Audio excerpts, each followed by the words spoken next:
ராமலிங்காவயம்.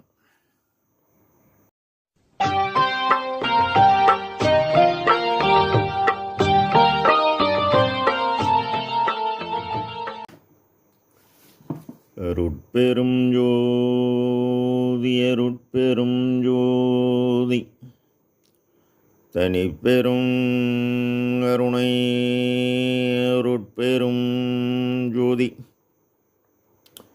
எல்லா உயிர்களும் இன்புற்று வாழ்க, வள்ளல் மலரடி வாழ்க வாழ்க. திருச்சிற்றம்பலம். அருட்பெருஞ்சோதி ஆண்டவரின் பரிபூர்ண அருளை அன்னவரையாத்தால் பெற்ற அருட்பிரகாசம் குருநாதனின் திருவடிகளை மனமொழிமையால் போற்றி பணிகின்றேன் தயவுடன். நாம் செய்த செயலின் விளைவாக இன்ப துன்ப அனுபவங்கள் யாவும் வந்து கொண்டே உள்ளது. அவ்வாறு வருகின்ற துன்பம் யாவும் பொறுத்து எல்லா உயிரும் இன்பமாக வாழ எண்ணி நாம் செயல்பட்டாலே நமக்கு ஆன்மலாபம் கூடும். நம் பெருமான் உற்றது உரைத்தல் என்ற தலைப்பில் 7வது பாடலில், தேனே கண்ணல் செலும் பாகே என மிகவும் தித்தித்து என் ஊனே புகுந்து என் உள்ளத்தில் அமர்ந்து கலந்த ஒரு பொருளை வானே வான் நிறைந்த பெருங்கருணை வாழ்வை மணிமன்ற உடையானை நானே பாடி கழிக்கின்றேன் நாட்டார் வாழ்த்த நானிலத்தே இணை பாடலை பதிவு செய்கின்றார். நானிலத்தே இயற்கை உண்மை கடவுள் வள்ளல் பெருமானை வருவிக்க உற்று ஓதாது உணர்ந்து ஒளியளித்து பெருமான் என்னையும் இரக்கம் தன்னையும்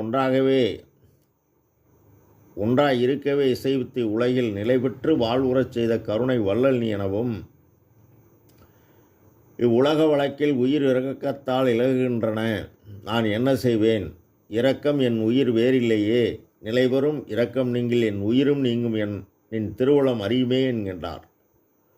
நாட்டார் வாழ்த்த நிலை பெற்று வாழ்கின்ற காட்டின் ஏக்கமாகிய மனதை வென்ற மூவரும் முனிவரும் உத்தரும் சித்தரும் யாவரும் வாழ்த்துகின்ற இயற்கை உண்மை கடவுள். காரணம், அவர்களும் இந்த பிண்டத்தில் அண்டமாகிய தலை உள்ள மணிமன்றமாகிய சிற்சபையை நோக்கித்தான் தவம் இயற்றித்தான் அந்நிலையை அடைந்தனர் என பெருமான் எம்பொருள் எம்பொருள் என்று சொல்லும் எல்லா சமயத்தார்க்கும் ஒன்றே செம்பொருள் என்பது வாரீர். திருச்சிற்றம்பலத்தை திருநட ஜோதி ஜோதியுள் ஜோதியுள் ஜோதி என்கின்றார்.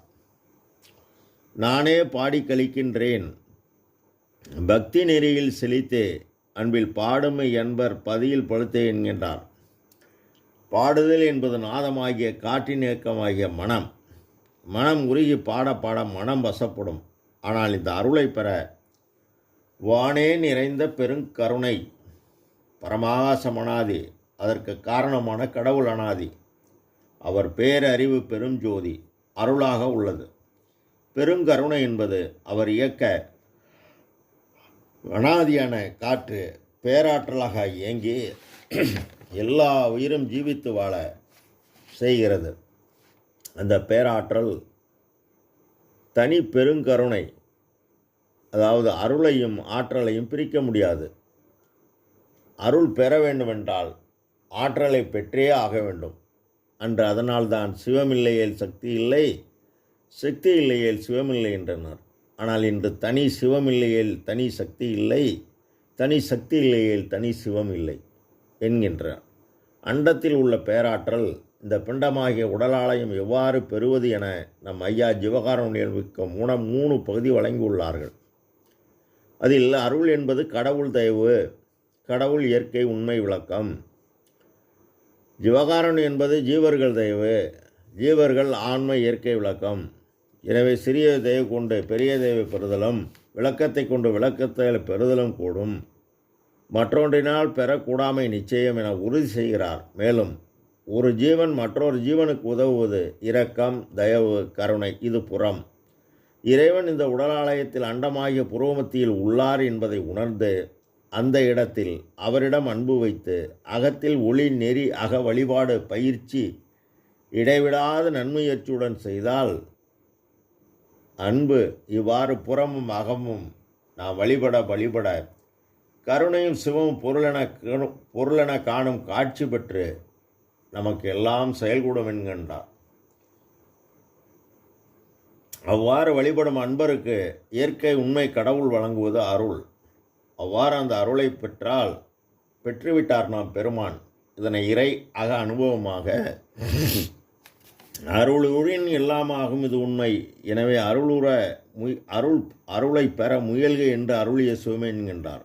அவ்வாறு பெருமான் உலகறிவு கடந்து அருளறிவு பெற்றதால் தன்னையே எனக்கு தந்தருள் ஒளியால் வேதியியல் மாற்றம் பெற்று அருளுடைய அடைந்தனை அருளமுது உண்டனை அருள்மதி வாழ்கவென்று அருளிய சிவமே எனவும் அருள்நிலை பெற்றனை அருளடி உற்றனை அருளரசு ஏற்றுக என்று அருளிய சிவமயம் தன் இறை அனுபவத்தை அகவலியில் பதிவு செய்கின்றார் ஐயா.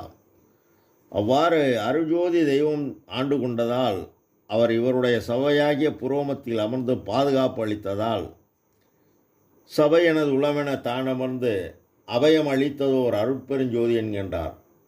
மேலும் சத்திய ஞான சபையை தன்னுள் கண்டதன் சன்மார்க்க சித்தியை யாவையும் பெற்றுக்கொண்டன என்கின்றார். ஆவார் இறைவனை கண்டு கனிந்து கலந்து பேராற்றலை பெறுகிறார். உலகில் தேன் மிகவும் சுவையானது, என்றும் கெடாத பொருள்.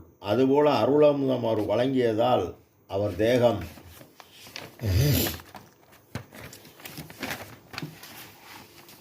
தேகம் ஒளி தேகமாக மாற்றம் பெற்று எக்காலத்தும் எவ்விடத்தும் எவ்வளவும் எவ்விதத்தும் அழியாத பேரின்ப வாழ்வை பெற்று நம் பெருமான் இருக்கின்றார்.